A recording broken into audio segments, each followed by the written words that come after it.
Top list from Zahirul রাষ্ট্রত্বের ভুবনে আপনাকে স্বাগতম। হ্যালো নেট দুনিয়ার বাসী, টপ লিস্ট ফ্রম জহিরুলে আজকের আয়োজনে আপনাকে স্বাগতম।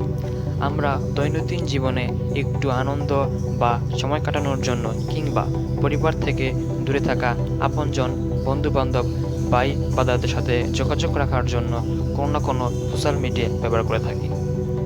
আমাদের সেই সোশ্যাল অ্যাকাউন্টে অনেক গুরুত্বপূর্ণ তথ্য দিয়ে থাকি এবং গুরুত্বপূর্ণ গোপন মেসেজ বা পোস্ট রেখে দিই, যা আমাদের শত্রুর হাতে গেলে অনেক বড় ক্ষতি হওয়ার সম্ভাবনা থাকে।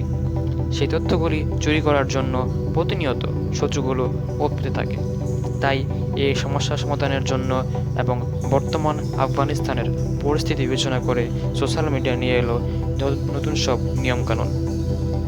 তো চলুন জেনে আসি কী সব নতুন নিয়মকানুন, আর অপেক্ষা কিসের।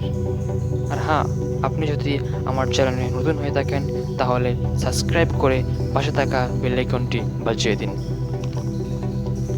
তালেবান আফগানিস্তানের নিয়ন্ত্রণ নেওয়ার পর দেশটির নাগরিকদের নিরাপত্তার নতুন নিয়ম সামনে এনেছে social media platform Facebook, Twitter ও লিঙ্কডইন। তালেবানের হামলার ঝুঁকিতে থাকা আফগানদের সুরক্ষা নিশ্চিত করতে নতুন ব্যবস্থা চালু করা হয়েছে।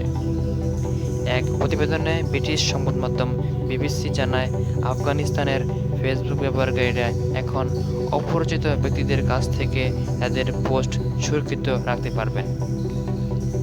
ফলে অচেনা কেউ এসব পোস্ট দেখতে পারবে না। এছাড়া ফেসবুকে তাদের বন্ধুর তালিকাও আপাতত কেউ দেখতে পারবে না। তালেবানের নজরদারি এড়াতে এসব ব্যবস্থা নেওয়া হয়েছে। আফগানিস্তানের ইউজারদের জন্য ফেসবুক একটি ওয়ান ক্লিক টুল চালু করেছে। এর মাধ্যমে খুব দ্রুত ও সহজেই অ্যাকাউন্ট লক করা যাবে। অ্যাকাউন্ট লক করলে ব্যবহারকারীরা বন্ধু তালিকার বাইরে কেউ তার পোস্ট দেখা, শেয়ার বা ডাউনলোড করতে পারবে না।